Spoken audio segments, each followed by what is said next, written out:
तो हमने ये देखा था कि कैसे जो है डाइलेक्ट्रिक डालने से कैपेसिटेंस पे फर्क पड़ता है। ठीक है, डाइलेक्ट्रिक डालने से कैपेसिटेंस पे कैसे फर्क पड़ता है।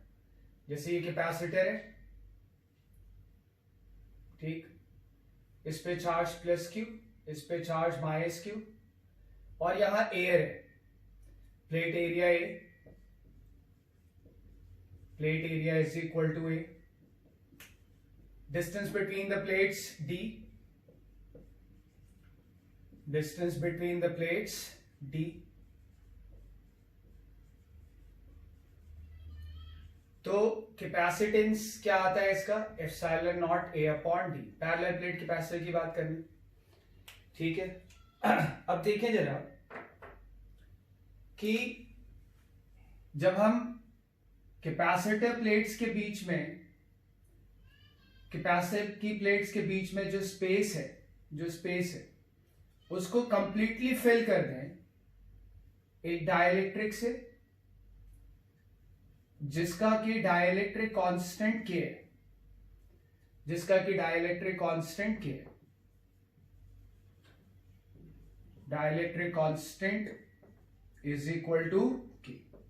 ठीक है, और हमने एक प्लेट को चार्ज प्लस क्यू दिया, दूसरे को माइनस क्यू दिया, तो अब कैपेसिटेंस हो कितना जाएगा, C इज इक्वल टू, अब नया कैपेसिटेंस C डैश बोल दें, तो C डैश कितना हो जाएगा, C डैश हो जाएगा कि जितना पहले था जब मीडियम प्लेट्स के बीच का एयर है, और अब जो मीडियम है उसका डाइलेक्ट्रिक कांस्टेंट कितना है, K। तो क्या आ जाएगा कैपेसिटेंस, K टाइम्स जब एयर के होता है। आ रही बात समझ में, K times that of when medium is air. तो कैपेसिटेंस आ गया C dash is equal to K into C। What is C, epsilon nought A upon D into K। तो इस तरह से कैपेसिटेंस बढ़ जाता है क्योंकि K की वैल्यू ग्रेटर देन 1 होती है। ठीक है, क्योंकि डाइलेक्ट्रिक में फील्ड कम होगा। अच्छा, यहां पे जरा हम पोटेंशियल निकालें। What is potential of capacitor, potential of capacitor.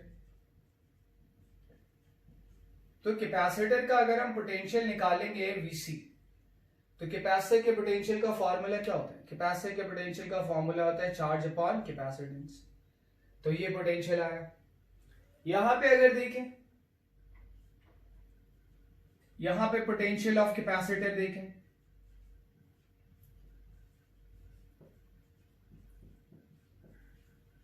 तो यहां अगर हम पोटेंशियल ऑफ कैपेसिटर देखें और Vc डैश लिखेंगे तो भाई फॉर्मूला तो वही लगेगा, कितना चार्ज है इस पे, Q अपॉन C डैश। ये कैपेसिटर को हमने पहले चार्ज Q दे दिया है ना, आइसोलेट कर लिया मतलब ये किसी बैटरी वगैरह से, किसी भी ऐसे सोर्स से नहीं जुड़ा है जिससे कि इसके ऊपर चार्ज आ पाए।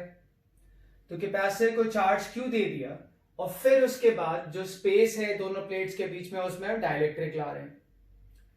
तो कैपेसिटर का जो चार्ज है, क्योंकि कैपेसिटर की प्लेट्स आइसोलेटेड है, ये किसी से जुड़े नहीं है, और आइसोलेटेड सिस्टम का जो चार्ज होता है वो क्या होता है, कंजर्व होता है। आइसोलेटेड सिस्टम का चार्ज क्या होता है, कंजर्व होता है। तो पहले भी चार्ज Q था कैपेसिटर पे, अभी भी कैपेसिटर पे चार्ज कितना है, Q। तो पोटेंशियल क्या है देखें, Vc dash is equal to Q upon C dash, and what is C dash, K into C। तो जो पोटेंशियल आया कैपेसिटर का, वो तुम क्लियरली देख सकते हो कि पहले से कम आ जाएगा, पोटेंशियल पहले से कम आ जाएगा। देखना कैसे, Vc dash is equal to Q upon C। What is Q upon C, जो पोटेंशियल था पहले, Vc अपॉन K। यानी तुम देखो कि पोटेंशियल K टाइम्स कम हो गया, K 1 से बड़ा होगा। अगर K मान लो 2 लेते हैं तो पोटेंशियल Vc बाई 2 यानी आधा रह गया। अगर K 4 लेते हैं तो Vc बाई 4 यानी पोटेंशियल 1/4 रहेगा। तो एक आइसोलेटेड कैपेसिटर में जब हम डाइलेक्ट्रिक इंसर्ट करते हैं तो ये तो हमने पहले ही पढ़ लिया है कि भाई डाइलेक्ट्रिक कांस्टेंट अगर K है तो कैपेसिटर का कैपेसिटेंस K टाइम्स हो जाता है, जितना पहले होता है उसका K टाइम्स हो जाता है। फिर अब हम यहाँ पे देख रहे हैं कि पोटेंशियल ऑफ कैपेसिटर वो जो है वो घट जाता है। ये कैपेसिटर आइसोलेटेड है, आइसोलेटेड मतलब ये किसी से कनेक्टेड नहीं है। इस पे हमने प्लस चार्ज दे दिया, इस पे हमने माइनस चार्ज दे दिया, बैटरी से लगा के चार्ज दे दिया होगा। इस पे हमने प्लस चार्ज दे दिया, इस पे हमने माइनस चार्ज दे दिया, और उसके बाद बैटरी से इसको डिस्कनेक्ट कर दिया। अब ये एक आइसोलेटेड कैपेसिटर है, और इस आइसोलेटेड कैपेसिटर में हमने प्लेट्स के बीच में डाइलेक्ट्रिक डाल दिया। कैपेसिटेंस K टाइम्स हो गया, K टाइम्स हो गया, यानी अगर K की वैल्यू 2 है तो कैपेसिटेंस डबल हो गया, और अगर K की वैल्यू 2 है तो पोटेंशियल जो है पहले जितना था उसका हाफ रहेगा, पोटेंशियल उसका हाफ रहेगा। अच्छा, एनर्जी की बात करें, देखें एनर्जी पे क्या फर्क पड़ा। एनर्जी ऑफ कैपेसिटर, तो पहले एनर्जी ऑफ कैपेसिटर कितना है, U बराबर, हमें बताया एनर्जी ऑफ कैपेसिटर क्या आएगा, Q²/2C, ये एनर्जी ऑफ कैपेसिटर।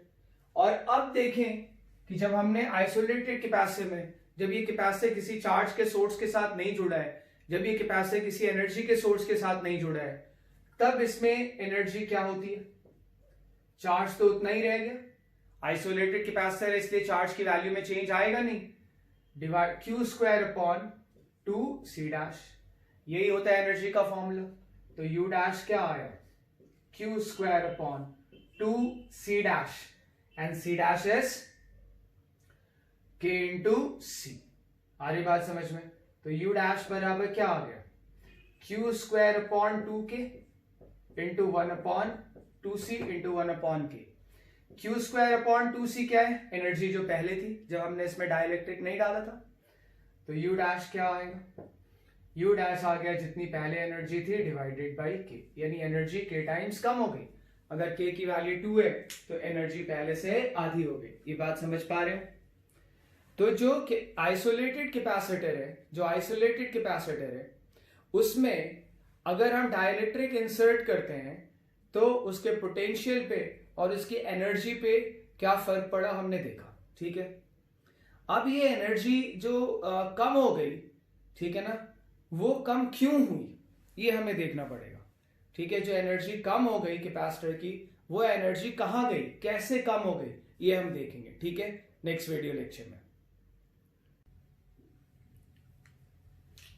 तो आइसोलेटेड कैपेसिटर में तो क्लियर है, आइसोलेटेड कैपेसिटर में जब हम डाइलेक्ट्रिक स्लैब डालते हैं तो चार्ज पे कोई फर्क नहीं पड़ा, और पोटेंशियल K टाइम्स कम हो गया और एनर्जी भी K टाइम्स कम हो गई। हमें ये जानना है कि ये एनर्जी जो K टाइम्स कम हुई उसकी वजह क्या है, एनर्जी जो K टाइम्स कम हो गई उसकी वजह क्या है, वो एनर्जी गई कहां, ठीक है। तो देखते हैं, जरा समझते हैं हम इस बात को। आइसोलेटेड कैपेसिटर में जब हम डाइलेक्ट्रिक स्लैब इंसर्ट कर रहे हैं तो उससे कैपेसिटेंस की एनर्जी घट जा रही है, ठीक है।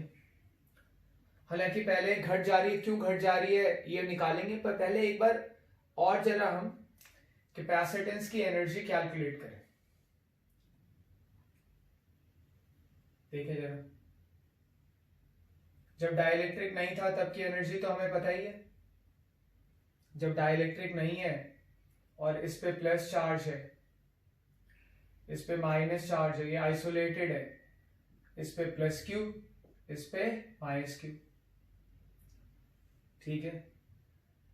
तो इसकी एनर्जी कितनी है, इसकी एनर्जी है Q²/2C, ठीक है।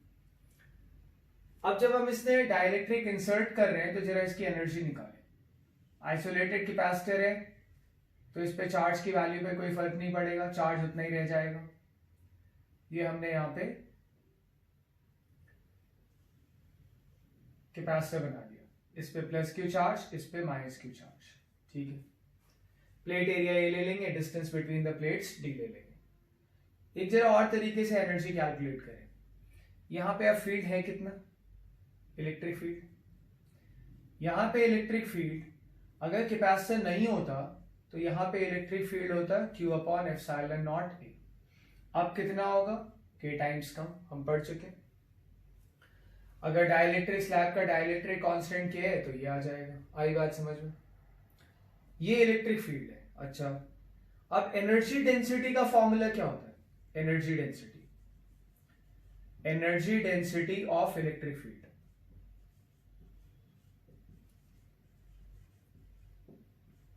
Energy density of electric field, हमने energy density of electric field यानी energy per unit volume, energy of unit, energy stored in unit volume, ये पढ़ा है। ये क्या आता है? Energy stored unit volume. Air या वैक्यूम में आता है हाफ एप्सिलॉन नॉट और जो भी इलेक्ट्रिक फील्ड है उसका स्क्वायर, एयर या वैक्यूम में। ये फॉर्मूला है एयर या फिर वैक्यूम में, आइदर एयर और वैक्यूम। क्लियर है ये? पर अगर किसी मीडियम की बात करें तो एनर्जी डेंसिटी यानी एनर्जी स्टोर्ड पर यूनिट वॉल्यूम, एनर्जी स्टोर्ड इन इलेक्ट्रिक फील्ड पर यूनिट वॉल्यूम,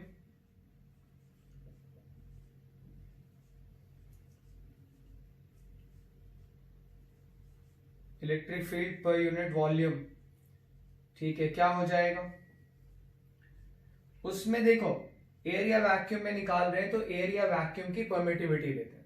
किसी मीडियम में निकालोगे तो उस मीडियम की परमिटिविटी लोगे, एप्सिलॉन बोला जाता है, उस मीडियम की परमिटिविटी एप्सिलॉन होगी और जो भी इलेक्ट्रिक फील्ड है उसका स्क्वायर करेंगे। ठीक है, जैसे डाइलेक्ट्रिक कांस्टेंट है, डाइलेक्ट्रिक स्लैब है, तो डाइलेक्ट्रिक स्लैब की जो परमिटिविटी होगी, permittivity of the dielectric slab, वो होगा dielectric constant into epsilon naught. Permittivity of the dielectric slab होगा dielectric constant into epsilon naught. आ रही बात समझ में? K को डाइलेक्ट्रिक कांस्टेंट भी बोलते हैं और K को हम बोलते हैं रिलेटिव परमिटिविटी। K को क्या बोलते हैं? Relative permittivity. समझ पा रहे हो बात को? अब तुम देखो कि एनर्जी डेंसिटी का किसी मीडियम में फॉर्मूला थोड़ा डिफरेंट आया। क्या आया? Half epsilon into E square. और अगर मीडियम का डाइलेक्ट्रिक कांस्टेंट K है तो मैं बोल सकता हूं half, what is epsilon? K into epsilon not into E square. ये एनर्जी डेंसिटी आ गई। क्या आ गई? Energy density. ठीक है, E कितना है? E की वैल्यू रख दें, half K epsilon not E square. E square is Q square upon epsilon not square A square K square. ये आ गया। K से K कैंसिल, एक एप्सिलॉन नॉट से एप्सिलॉन नॉट कैंसिल, तो एनर्जी डेंसिटी क्या आई? एनर्जी डेंसिटी आ गई Q square upon 2 epsilon nought A square into K, A square into K। ये एनर्जी डेंसिटी आ गई। अगर ये एनर्जी डेंसिटी आ गई तो अब टोटल एनर्जी स्टोर्ड हम निकाल सकते हैं। कैपेसिटर की एनर्जी कहां पे स्टोर होती है? कैपेसिटर की एनर्जी उसके प्लेट्स के बीच में जो स्पेस होता है उसमें इलेक्ट्रिक फील्ड में स्टोर होती है। ठीक है, तो प्लेट एरिया A है, distance between the plates D है, तो वॉल्यूम क्या आ जाएगा? Volume of space between the two plates, volume क्या आ जाएगा? वॉल्यूम आ जाएगा एरिया इनटू डिस्टेंस। प्लेट के बीच के डिस्टेंस कितना ले रहे हैं हम? D, और प्लेट एरिया कितना ले रहे हैं? A, तो ये वॉल्यूम आ गया। तो यूनिट वॉल्यूम की एनर्जी को हम, भाई क्या है ये? एनर्जी स्टोर्ड इन इलेक्ट्रिक फील्ड पर यूनिट वॉल्यूम। तो यूनिट वॉल्यूम में इतनी एनर्जी स्टोर है, तो टोटल एनर्जी स्टोर निकालनी है। टोटल वॉल्यूम ये आ गया A इंटू डी। अब total volume A into D आ गया तो टोटल एनर्जी हो गई U into A into D. तो टोटल एनर्जी जो प्लेट्स के बीच में जो इलेक्ट्रिक फील्ड है उसमें स्टोर्ड है, और वही कैपेसिटर की टोटल एनर्जी होगी। तो कैपेसिटर की टोटल एनर्जी ये आ गई U A into D. U क्या है? Q square upon 2 epsilon nought A square into K और A इंटू डी। A से एक पावर कैंसिल हो गई, U डैश क्या आया?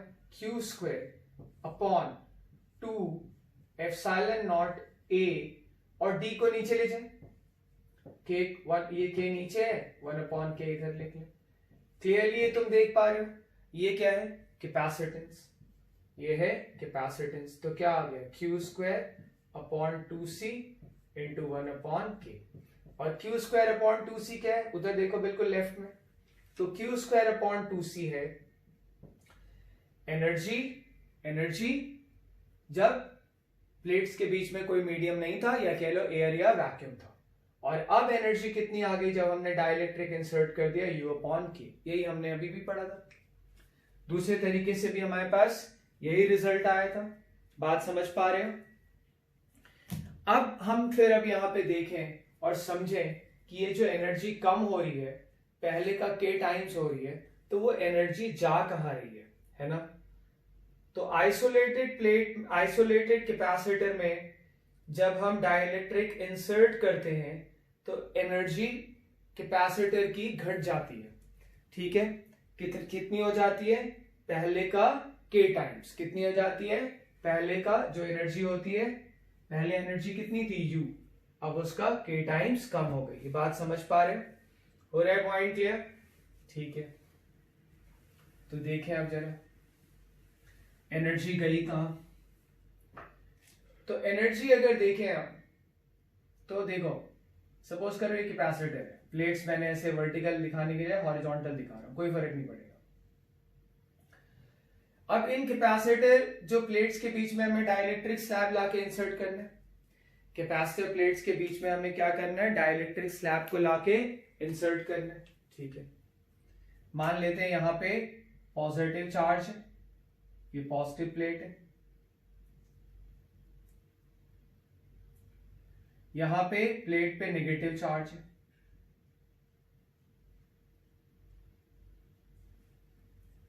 तो डाइलेक्ट्रिक को इसके अंदर लाके रखना है। रखना है मतलब जब रख दोगे तो वेलोसिटी कितनी हो जाएगी डाइलेक्ट्रिक की, 0। यानी डाइलेक्ट्रिक को इसके अंदर लाके रखना है और उसकी वेलोसिटी कितनी रहनी है, 0।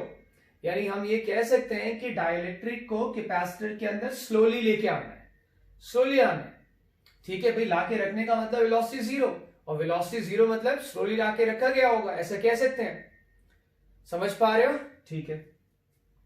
अब डाइलेक्ट्रिक स्लैब को कैपेसिटर में स्लोली लेके आना है, डाइलेक्ट्रिक स्लैब को कैपेसिटर के अंदर स्लोली लेके आना है। ये बात समझ पा रहे हो? देखिए जरा स्लोली लाने में क्या टेंशन है या क्या अलग बात आती है, देखें जरा, समझे। यहां पे तुम देखो कि सपोज करो डाइलेक्ट्रिक स्लैब हम ला रहे हैं, स्लोली ला रहे हैं, और डाइलेक्ट्रिक स्लैब जो है पूरे स्पेस को फिल करेगा। पर थोड़ा गैप इसलिए दिखा रहा हूं क्योंकि तुम्हें ये वाला चार्ज दिखता रहे, है ना। पूरे स्पेस को फिल करते हुए हम एक डाइलेक्ट्रिक स्लैब लेके आ रहे हैं, और ये क्लियर है कि हम स्लोली ला रहे हैं। भाई लाके इसमें रखना है ना, तो स्लोली ही तो लाओगे, ठीक है। कई लोग सोचेंगे बहुत तेजी से लाएंगे फिर रोक देंगे, तो बात वही है, आप स्लोली लेके आएंगे। क्लियर है? ये स्लोली लाना वेल डिफाइंड है, बहुत तेजी से लाना तो वेल डिफाइंड है नहीं, ठीक है। तो देखो होगा क्या, कैपेसिटर के अंदर हम डाइलेक्ट्रिक को स्लोली लेके आ रहे हैं, डाइलेक्ट्रिक का इतना हिस्सा आ गया है कैपेसिटर के अंदर। हमें पता है कि कैपेसिटर का एक फील्ड होगा पॉजिटिव टू नेगेटिव, ठीक है। अब जब डाइलेक्ट्रिक स्लैब किसी फील्ड के रीजन में आता है, कैपेसिटर प्लेट्स के बीच में फील्ड है, जब डाइलेक्ट्रिक स्लैब किसी फील्ड के रीजन में आता है तो डाइलेक्ट्रिक में चार्ज इंड्यूस होता है। इधर कोई फील्ड नहीं है, पर इतना पोर्शन डाइलेक्ट्रिक का मान लो अंदर आ गया है, तो जब डाइलेक्ट्रिक किसी इलेक्ट्रिक फील्ड के रीजन में आता है, जब डाइलेक्ट्रिक इलेक्ट्रिक फील्ड के रीजन में आता है, ठीक है, तो क्या होता है, डाइलेक्ट्रिक में चार्ज इंड्यूस होता है।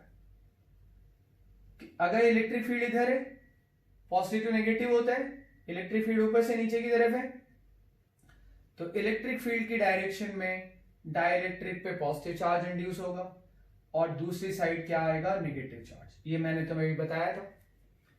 अब होगा क्या कि ये जो प्लेट्स हैं, जैसे यहां पे पॉजिटिव चार्ज है, ये पॉजिटिव चार्ज इस नेगेटिव चार्ज को अपनी तरफ खींचेगा, ये पॉजिटिव चार्ज इस नेगेटिव चार्ज को अपनी तरफ खींचेगा। ये पॉजिटिव चार्ज है, नेगेटिव प्लेट का चार्ज इसको अपनी तरफ खींचेगा। हो रहा है क्लियर? तो हम ये कह सकते हैं कि कैपेसिटर की प्लेट डाइलेक्ट्रिक स्लैब को अट्रैक्ट कर रही है। Capacitor plates attracts the dielectric slab. Capacitor plates अपनी तरफ खींच रही हैं, plates attracts the dielectric slab. तो कैपेसिटर प्लेट डाइलेक्ट्रिक स्लैब को अपनी तरफ अट्रैक्ट कर रही है। अब ये अगर फोर्स लग रहा है तो डाइलेक्ट्रिक तो एक्सेलरेट हो जाए। अब डाइलेक्ट्रिक एक्सेलरेट होगा, उसको स्लोली लाना है, लाके रखना है ना कैपेसिटर प्लेट के अंदर। अब रखना है यानी फाइनल लॉस जीरो होनी चाहिए, तो स्लोली तो लाओगे तुम। तो स्लोली लाने के लिए एक एक्सटर्नल फोर्स रिक्वायर्ड होगा, ठीक है। हम डाइलेक्ट्रिक स्लैब को इधर लेके आ रहे हैं, इस तरफ लेके आ रहे हैं, ठीक है। कैपेसिटर की प्लेट्स उसको अट्रैक्ट कर रही हैं। तो डाइलेक्ट्रिक स्लैब को कैपेसिटर के अंदर स्लोली इंसर्ट करने के लिए क्या चाहिए होगा? एक एक्सटर्नल फोर्स चाहिए होगा। An external force is required. An external force is required to insert the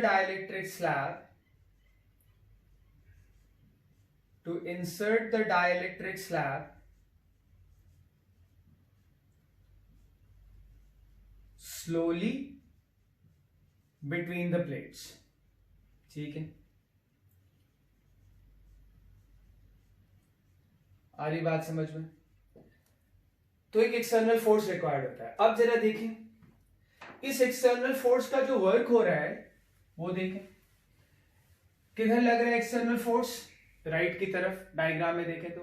और डाइलेक्ट्रिक स्लैब का डिस्प्लेसमेंट किधर हो रहा है? लेफ्ट की तरफ। तो clearly work done by the external force अगर तुम देखो, work done by the external force,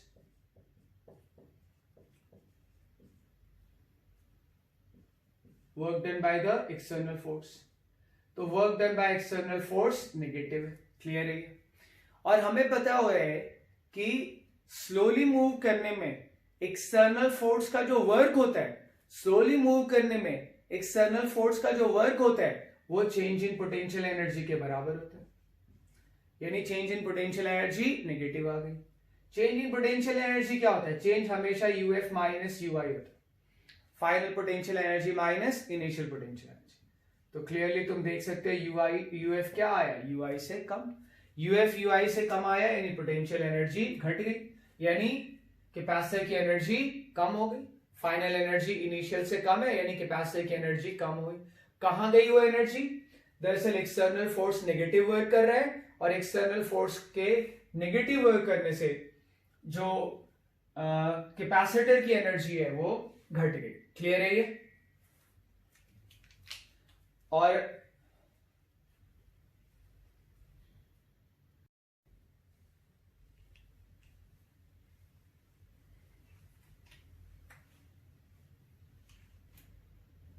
तो हमने देखा कि आइसोलेटेड कैपेसिटर में जब डाइलेक्ट्रिक इंसर्ट करते हैं तो उसका कैपेसिटेंस बढ़ता है और उसका पोटेंशियल कम होता है, उसके चार्ज पे कोई फर्क नहीं पड़ता है और उसकी पोटेंशियल एनर्जी कम होती है।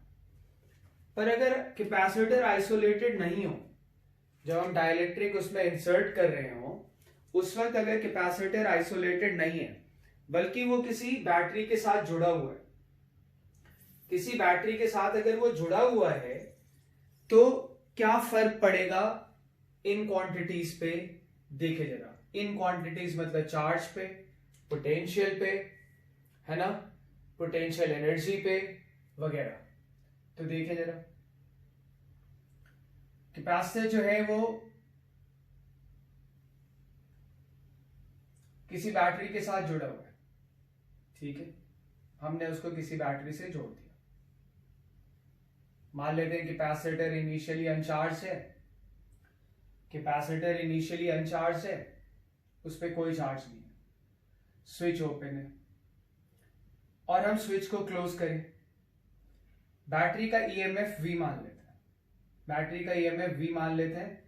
और मैंने तुम्हें बताया है पहले कि ईएमएफ, बैटरी के ईएमएफ का मतलब क्या है, उसके पॉजिटिव टर्मिनल और उसके नेगेटिव टर्मिनल के बीच का पोटेंशियल डिफरेंस। अब जरा हम स्विच को क्लोज करें, हम स्विच को क्लोज करें, ठीक है।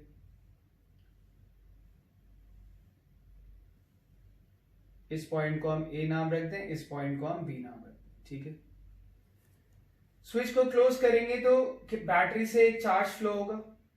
मान लेते हैं बैटरी से टोटल कितना चार्ज फ्लो हुआ, प्लस क्यू चार्ज फ्लो हुआ बैटरी से टोटल।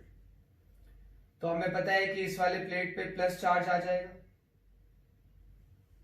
ये बैटरी के पॉजिटिव टर्मिनल से चार्ज निकला और यहां पे प्लस क्यू चार्ज आया। हमने ये भी पढ़ा हुआ है कि सामने वाले प्लेट पे माइनस क्यू इंड्यूस होगा, प्लस क्यू माइनस क्यू, और फिर ये क्यू चार्ज बैटरी में कैपेसिटर प्लेट पे गया था, सामने माइनस क्यू इंड्यूस होगा और फिर क्यू आगे बढ़ जाएगा, ये भी बताया हुआ है तुम्हें, और वापस से क्यू चार्ज इधर आ जाएगा जहां से वो चला था। तो बैटरी में पॉजिटिव चार्ज का फ्लो इधर से इधर हो रहा है, इधर से इधर हो रहा है, यानी माइनस से प्लस, यहां से चला इधर आया, पॉजिटिव टर्मिनल से मान लो चला, इस पे प्लस आया, सामने माइनस क्यू इंड्यूस होगा, क्यू आगे बढ़ जाता है, यहां माइनस पे आया और फिर माइनस से प्लस पे आएगा, माइनस से प्लस पे आएगा, यानी बैटरी में चार्ज का फ्लो नेगेटिव टू पॉजिटिव हो रहा है, बैटरी में चार्ज का फ्लो नेगेटिव टू पॉजिटिव हो रहा है। ये बात समझ पा रहे हैं? चार्ज का फ्लो नेगेटिव टू पॉजिटिव हो रहा है, यानी करंट का फ्लो बैटरी में नेगेटिव टू पॉजिटिव हो रहा है, यानी बैटरी वर्क करेगी। बैटरी कितना वर्क करेगी, वर्क डन बाय बैटरी देखें जरा, work done by the battery.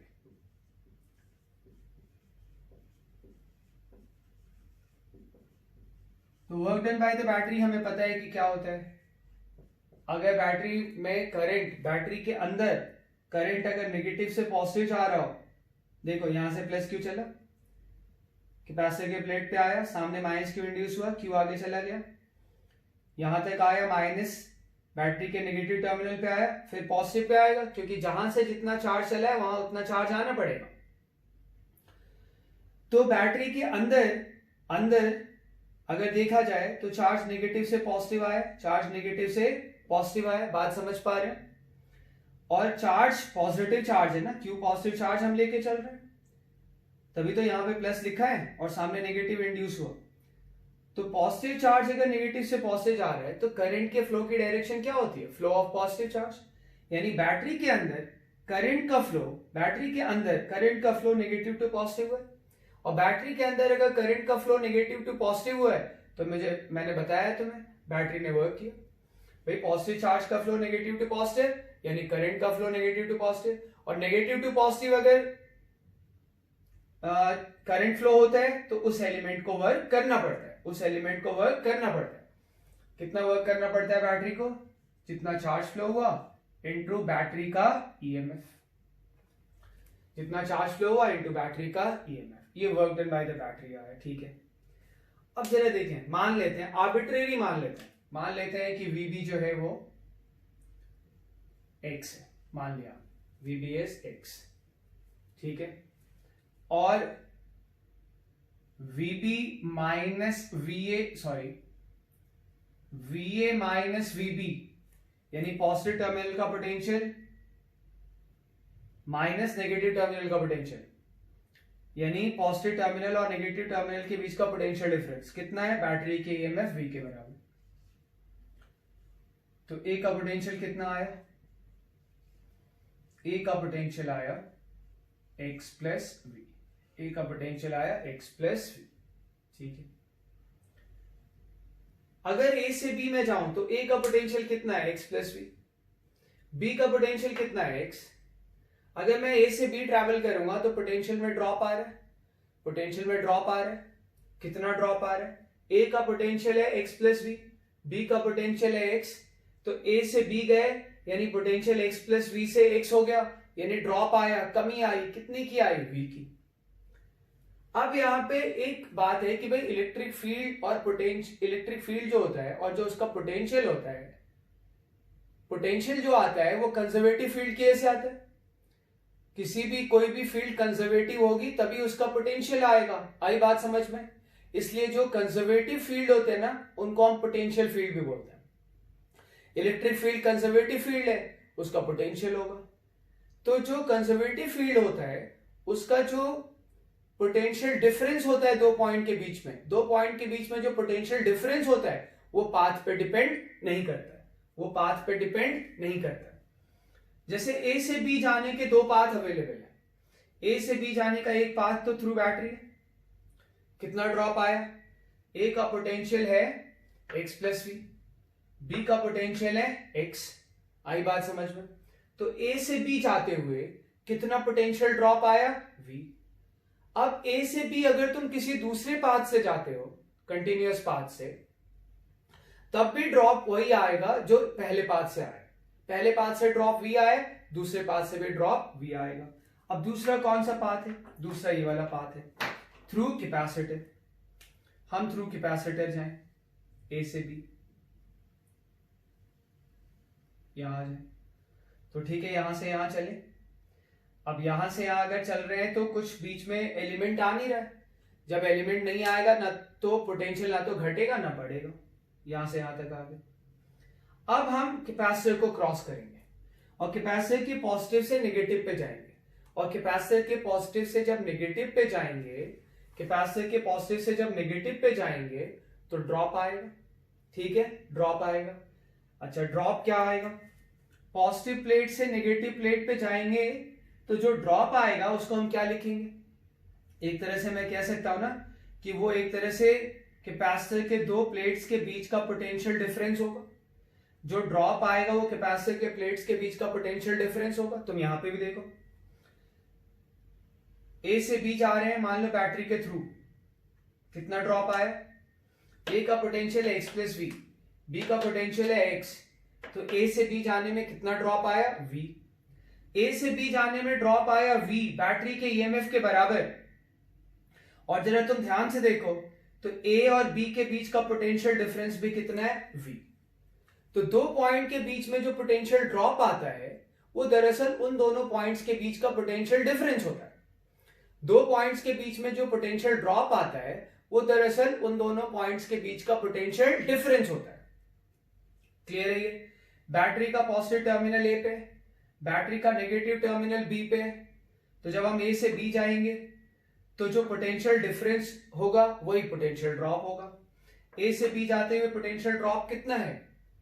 ए से बी जाते हुए पोटेंशियल डिफरेंस कितना है? v। और ए से बी जाते हुए ड्रॉप आ रहा है, ड्रॉप भी कितना आ रहा है? देखो, बी का पोटेंशियल x, ए का potential x plus V, drop भी कितने का आ रहा है? v का। तो इस पाथ से पोटेंशियल, इस वाले पाथ से बैटरी के थ्रू जो पोटेंशियल ड्रॉप आ रहा है वो v आ रहा है। इधर से चले, इधर से चले। इलेक्ट्रिक फील्ड कंजर्वेटिव फील्ड है, यानी हर पाथ से ए से बी के बीच का ड्रॉप जो है वो क्या आएगा? v आएगा। यहां से चले। अब यहां तक तो बीच में कुछ आया ही नहीं था, तो ना तो ड्रॉप आया ना राइज आया। अब इसको क्रॉस करोगे, इसको क्रॉस करोगे कैपेसिटर को, तो इस पॉइंट से इस पॉइंट तक जाओगे, पोटेंशियल डिफरेंस आएगा या नहीं आएगा? इन दोनों के बीच, पॉइंट के बीच में पोटेंशियल डिफरेंस है या नहीं है? और जो पोटेंशियल डिफरेंस है, ड्रॉप वही हो रहा है। देखो, ये हाई पे, ये लो पे, हाई से लो जाएंगे तो उसी को ड्रॉप कहते हैं। एंड पोटेंशियल डिफरेंस जो होता है वही ड्रॉप होता है, या कह लो जो ड्रॉप है वो पोटेंशियल डिफरेंस होता है। तो जब हम यहां से यहां तक जाएंगे तो पोटेंशियल ड्रॉप कितना आएगा? वही जो कैपेसिटर के दोनों प्लेट्स के बीच का पोटेंशियल डिफरेंस है। कैपेसिटर के प्लेट्स के बीच के पोटेंशियल डिफरेंस, एक प्लेट दो प्लेट, तो कैपेसिटर के दो प्लेट्स के बीच जो पोटेंशियल डिफरेंस होता है वो क्या होता है? कैपेसिटर का पोटेंशियल। और कैपेसिटर का पोटेंशियल क्या होता है? Charge upon capacitance. कैपेसिटर का पोटेंशियल क्या होता है? Charge upon capacitance. और जो पोटेंशियल होता है वही पॉजिटिव प्लेट और नेगेटिव प्लेट के बीच का पोटेंशियल डिफरेंस होता है। और वही पॉजिटिव से नेगेटिव जाते हुए पोटेंशियल ड्रॉप आएगा। Potential drop and potential difference is same here. तो देखो दो पाथ थे, इसको हम लोग बोलते हैं केवीएल, किरचॉफ्स वोल्टेज लॉ, है ना। आप किसी भी पाथ से चले जाए, इलेक्ट्रिक फील्ड कंजर्वेटिव है, between the two same points potential drop will always be same. Through capacitor जब हम ऐसे जा रहे हैं ऐसे जा रहे हैं, यहां तक कोई ड्रॉप नहीं आया, जब कैपेसिटर को क्रॉस करेंगे तो हाई से लो गए यानी ड्रॉप आया। कितना ड्रॉप आया, हमने कैपेसिटर को क्रॉस किया तो कैपेसिटर के दोनों प्लेट्स के बीच का जो पोटेंशियल डिफरेंस है उतना ड्रॉप आएगा। कैपेसिटर के दोनों प्लेट्स के बीच का पोटेंशियल डिफरेंस क्या होता है, उसी को हम कैपेसिटर का पोटेंशियल बोलते हैं। और कैपेसिटर का पोटेंशियल क्या होता है, charge upon capacitance, charge upon capacitance. और ये किसके बराबर आया, ठीक है, एक पाथ से ए से बी हम चले गए, कैपेसिटर क्रॉस हो गया, हम बी तक आ गए। ये दूसरे पाथ से जाएंगे, कितना आया, वी। आई बात समझ में, हो रहा है क्लियर। इसको पहले ऐसे लिखता हूं, हम पहले ए से चले थ्रू कैपेसिटर, कैपेसिटर को क्रॉस करेंगे तो ड्रॉप आएगा। ड्रॉप क्या आएगा, वही जो कैपेसिटर का पोटेंशियल होता है वही ड्रॉप आएगा। कैपेसिटर का पोटेंशियल दरअसल क्या होता है, पॉजिटिव और नेगेटिव के बीच का डिफरेंस। तो इस पाथ से हम गए तो जो ड्रॉप आया वो कैपेसिटर के पोटेंशियल के बराबर आया। अब इस पाथ से जाओ, फिर से हाई से लो जा रहे हो, ड्रॉप आएगा। अब ड्रॉप क्या आएगा, बैटरी के पॉजिटिव और नेगेटिव टर्मिनल के बीच का पोटेंशियल डिफरेंस, बैटरी के पॉजिटिव और नेगेटिव टर्मिनल के बीच का पोटेंशियल डिफरेंस, और टर्मिनल के बीच के पोटेंशियल डिफरेंस को ही हम क्या बोल देते हैं, बैटरी का पोटेंशियल। और बैटरी का पोटेंशियल मतलब बैटरी का ईएमएफ। तो ए से बी जाते हुए ड्रॉप कितना आएगा, बैटरी के ईएमएफ के बराबर। तो तुम देख सकते हो कैपेसिटर का पोटेंशियल और बैटरी का पोटेंशियल सेम आया, आना भी था। तुम देख सकते हो दोनों पैरेलल में जुड़े हुए, ये दोनों पैरेलल में जुड़े हुए, ठीक है। इसका एक टर्मिनल और इसका एक टर्मिनल कॉमन पॉइंट पे है, इसका एक टर्मिनल इसका एक टर्मिनल कॉमन पॉइंट पे जुड़ा हुआ है। तो ये दोनों पैरेलल में हैं और पैरेलल में तो पोटेंशियल सेम होता है। वीसी क्या है, कैपेसिटर का potential, that is Q upon C. V क्या है, बैटरी का ईएमएफ, तो क्यू कितना आ गया, सी इंटू वी के बराबर, ठीक।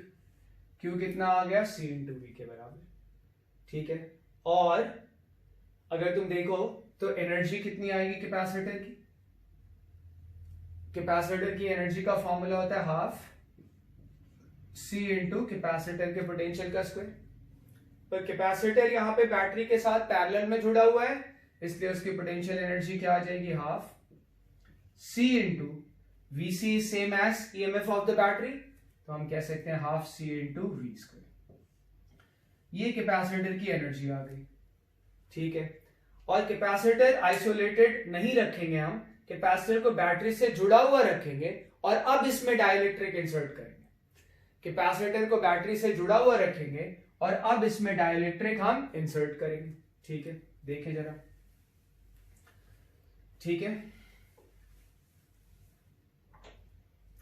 अब देखें जरा, कैपेसिटर पे चार्ज कितना था पहले, सीवी। अब कैपेसिटर के प्लेट्स को हमने बैटरी से जुड़ा रखा और हम यहां पे इसके अंदर डाइलेक्ट्रिक लेके आए, हम इसके अंदर डाइलेक्ट्रिक लेके आए, ठीक है। डाइलेक्ट्रिक का डाइलेक्ट्रिक कांस्टेंट के, ठीक, ये आया, ये पॉइंट ए, ये पॉइंट बी। अब कैपेसिटर की प्लेट आइसोलेटेड नहीं है, वो बैटरी से जुड़ी है, तो उस पे चार्ज पहले जितना रहेगा ऐसा कोई जरूरी नहीं है। मान लेते हैं उस पे चार्ज हो गया इस पे प्लस क्यू डैश और इस पे माइनस क्यू डैश। आई बात समझ में, हो रहा है point clear.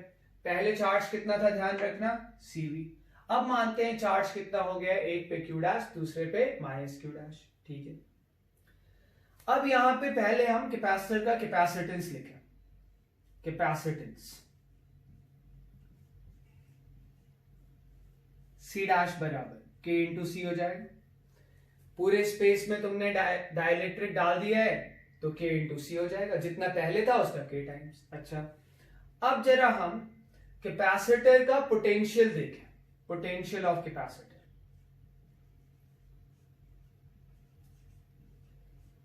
Potential of capacitor, VC dash बोले, वीसी डैश। अच्छा, पोटेंशियल ऑफ कैपेसिटर मतलब कैपेसिटर के टर्मिनल्स के बीच का पोटेंशियल डिफरेंस।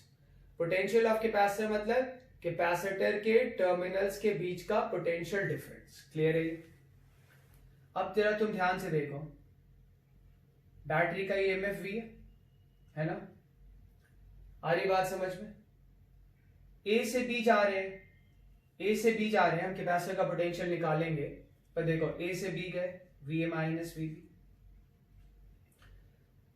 ए से बी गए यानी हाई से लो गए, तो ए से बी जाते हुए ड्रॉप आएगा। ठीक है, ड्रॉप कितना आएगा? इन दोनों पॉइंट्स के बीच में जो पोटेंशियल डिफरेंस है, पोटेंशियल डिफरेंस क्या होता है? ईएमएफ के बराबर। तो ए से बी जाते हुए पोटेंशियल में ड्रॉप कितना आया? वी। ये बात समझ पा रहे हो? अच्छा, अब बैटरी के दोनों टर्मिनल्स के बीच का मैं पोटेंशियल डिफरेंस निकालूंगा। बैटरी के दोनों टर्मिनल्स के बीच का जो पोटेंशियल डिफरेंस होगा, बैटरी के दोनों टर्मिनल्स के बीच का जो पोटेंशियल डिफरेंस होगा वो हमने निकाल लिया V। अब मैं कैपेसिटर की दोनों प्लेट्स के बीच का पोटेंशियल डिफरेंस निकालूंगा, कैपेसिटर की दोनों प्लेट्स के बीच का पोटेंशियल डिफरेंस निकालूंगा, और कैपेसिटर की दोनों प्लेट्स के बीच का जो पोटेंशियल डिफरेंस होगा वही कैपेसिटर का पोटेंशियल बोलते हैं हम उसको। तो देखो, कैपेसिटर का एक प्लेट यहां है, कैपेसिटर का एक प्लेट यहां, हम कह सकते हैं कैपेसिटर का एक प्लेट कहां पे जुड़ा हुआ है? ए पे। बीच में कुछ और नहीं है तो हम कह सकते हैं कैपेसिटर का एक प्लेट कहां पे जुड़ा है? ए पे। पॉजिटिव प्लेट कहां पे जुड़ा है? ए पे। नेगेटिव प्लेट कहां पे जुड़ा है? बी पे। तो कैपेसिटर का पॉजिटिव प्लेट ए पे है और नेगेटिव प्लेट बी पे है, और ए से बी के बीच का जो पाथ डिफरेंस है वो पाथ पे डिपेंड करता नहीं है। तो कैपेसिटर का एक प्लेट ए पे है, दूसरा प्लेट बी पे है, तो इन दोनों के बीच में जो पोटेंशियल डिफरेंस होगा वो हम वी ए माइनस वी भी बोल सकते हैं। ये पॉइंट ए, यहां से यहां तक कुछ और नहीं आया तो हम इस पॉइंट को ए बोल सकते हैं। यहां से यहां तक कोई और सर्किट एलिमेंट नहीं आया तो हम इस पॉइंट को बी बोल सकते हैं। तो कैपेसिटर के एक प्लेट ए पे और दूसरा प्लेट बी पे, इन दोनों प्लेट्स के बीच का पोटेंशियल डिफरेंस क्या होगा? V A minus V. और इन दोनों प्लेट्स के बीच का जो पोटेंशियल डिफरेंस होगा वो V A minus V B होगा, है ना। और उसी को हम लोग कहते हैं कैपेसिटर का पोटेंशियल वीसी। उसी को हम लोग क्या बोलते हैं? कैपेसिटर का पोटेंशियल वीसी। आ रही बात समझ में? ठीक है, तो V A minus V B, V A minus V B, battery का एक टर्मिनल ए पे है, एक टर्मिनल बी पे, तो ए से बी गए तो ड्रॉप या डिफरेंस कितना आया? V A minus V B is equal to V. Battery के पोटेंशियल क्या रहा? ये पॉइंट ए है तो हम इस पॉइंट को भी ए बोल सकते हैं, ये पॉइंट बी है तो हम इस पॉइंट को भी बी बोल सकते हैं। मुझे क्या निकालना है? कैपेसिटर का पोटेंशियल। कैपेसिटर का पोटेंशियल क्या होता है? कैपेसिटर का पोटेंशियल होता है उनके दोनों प्लेट्स के बीच का पोटेंशियल डिफरेंस। ये पॉइंट ए पे, ये पॉइंट बी पे, तो पोटेंशियल डिफरेंस कितना होगा? V A minus V B. Potential difference V A minus V B होगा, उसी को हम क्या बोलेंगे? कैपेसिटर का पोटेंशियल वीसी डैश। ठीक है, अच्छा, अब V A minus V B V के बराबर है, V A minus V B V C dash के बराबर है, तो हम कह सकते हैं ना कि कैपेसिटर का जो पोटेंशियल है वो दरअसल बैटरी के ईएमएफ के बराबर है। यानी कैपेसिटर का पोटेंशियल जितना पहले था उतना ही अभी भी है। कैपेसिटर का पोटेंशियल जितना पहले था उतना ही अभी भी है। और ये डायरेक्टली भी मैं बोल सकता था, मैं तुमसे कहता है कि भाई कैपेसिटर और बैटरी पैरेलल में जुड़े हुए हैं, तो पैरेलल में जुड़े हुए हैं तो उनका पोटेंशियल क्या होगा? सेम। आ रही बात समझ में? यानी कैपेसिटर का पोटेंशियल और बैटरी का ईएमएफ क्या हो जाएगा? सेम। वी सी डैश बराबर V, that is equal to वही पोटेंशियल कैपेसिटर का आया जो पहले था। आ रही बात समझ में? तो कैपेसिटर का पोटेंशियल डाइलेक्ट्रिक डालने से पहले जितना था उतना ही अभी आया, जबकि जब कैपेसिटर आइसोलेटेड था, तुम याद करो, जब कैपेसिटर क्या था? आइसोलेटेड, तब क्या होता था? तब जब हम डाइलेक्ट्रिक स्लैब डालते थे तो पोटेंशियल के टाइम्स कम हो जाता था। अब देखें जरा चार्ज कितना आया कैपेसिटर का के ऊपर। जो चार्ज होता है क्यू डैश, ठीक है, कैपेसिटर का कैपेसिटेंस जो होता है वो होता है कैपेसिटर के ऊपर चार्ज अपॉन कैपेसिटर का पोटेंशियल। आ रही बात समझ में? तो क्यू डैश कितना आया? Q डैश आया C dash into VC dash. Q dash कितना आया, C डैश कितना हो गया K into C। C dash कितना हो गया K इंटू C, और VC डैश कितना है V।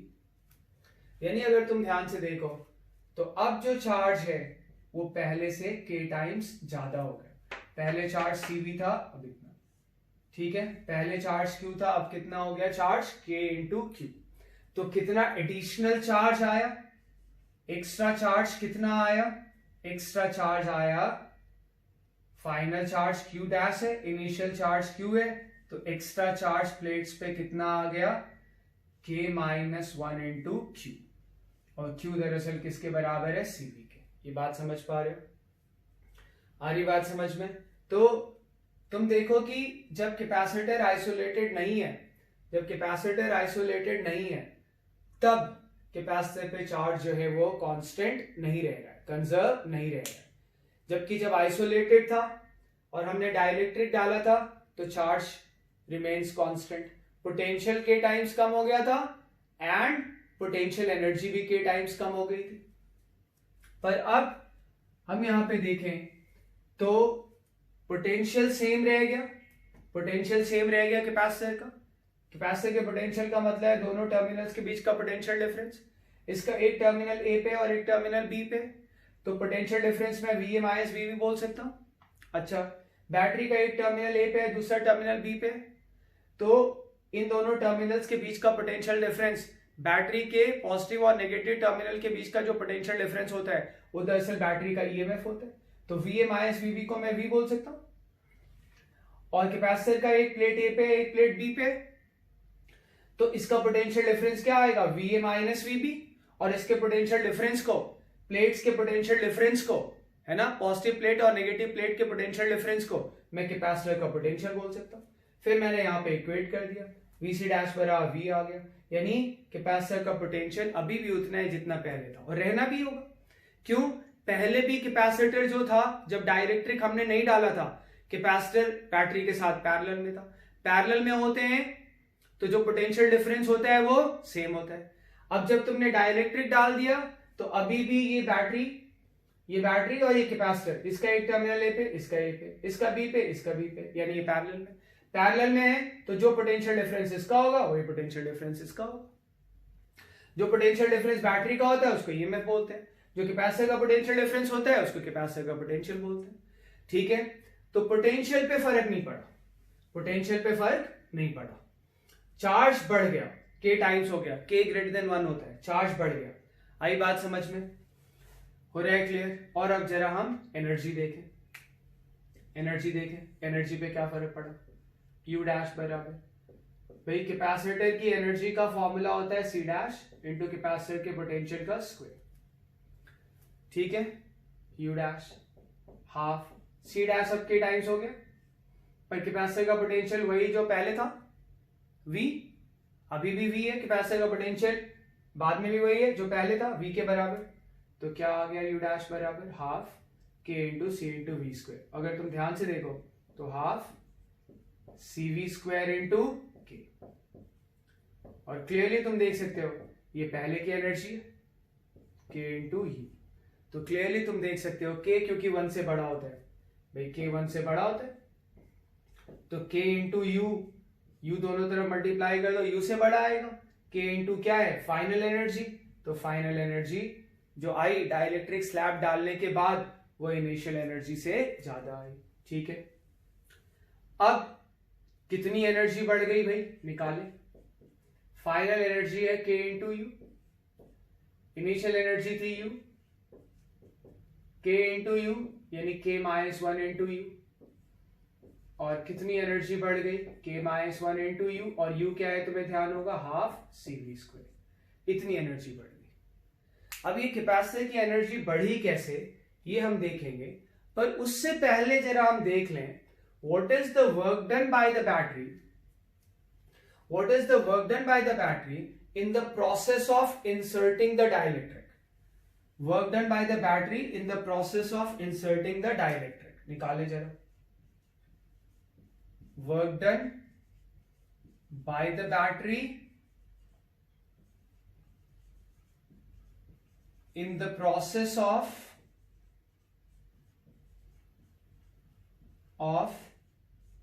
inserting the dielectric.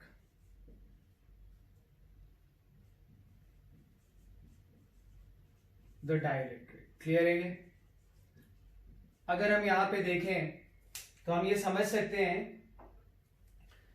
कि जब डाइलेक्ट्रिक स्लैब हम इंसर्ट कर रहे थे तो बैटरी ने इतना चार्ज एक्स्ट्रा भेजा, पहले से क्यू भेजा हुआ था, अब क्यू डैश हो गया, क्यू डैश के इंटू क्यू है, पहले से ऑलरेडी उस पे क्यू था, अब क्यू डैश हो गया, यानी बैटरी ने इतना एक्स्ट्रा चार्ज भेजा, चार्ज इधर गया डेल्टा क्यू, वापस आएगा जहां से जितना चार्ज चला है वापस आएगा, तो बैटरी में नेगेटिव से पॉजिटिव कितना चार्ज फ्लो हुआ है, डेल्टा क्यू। समझ पा रहे हो भाई? पहले इस पे कितना था, क्यू, इधर से आया डेल्टा क्यू, इसी को हम क्यू डैश बोल रहे हैं, इस पे कितना है minus Q dash, delta Q इस पे आया, इस पे माइनस उतना इंड्यूस होता है, फिर डेल्टा क्यू वापस से बैटरी में आ गया, तो बैटरी के नेगेटिव टर्मिनल से पॉजिटिव टर्मिनल में कितना चार्ज फ्लो हुआ है, डेल्टा क्यू। तो work done by the battery होता क्या, work done by the battery होता है जितना चार्ज बैटरी के नेगेटिव से पॉजिटिव में जाए इनटू बैटरी का ईएमएफ, यही होता है। तो work done by the battery आया कितना, work done by the battery आया डेल्टा क्यू कितना है हमारा, K minus 1 into Q into V. अच्छा क्यू क्या है, क्यू हमने निकाला था अभी मिट गया, क्यू था सीवी, क्यू कितना था सीवी, तुम देख लेना।